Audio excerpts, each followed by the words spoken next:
लाक्लिबा जुलाई की तारीख 12 दा जापान के टोक्यो दा पांथोकदोरिबा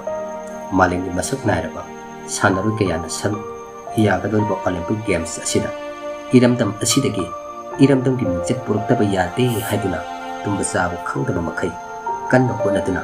गेम्स असिदा सर याबा फंगलखिबा सानरु मंगा असिबु करिसु लेत्रबा आइगी पिकलबा फैमिली असिना मागी इवेंट सिंदा इथोय लिहेनबो ओइदुना इरमदम की मिंचत पुरक्बा ओइहेनबियु हाइदुना ईश्वर मागी मफमदा थंगनिजे लोइनना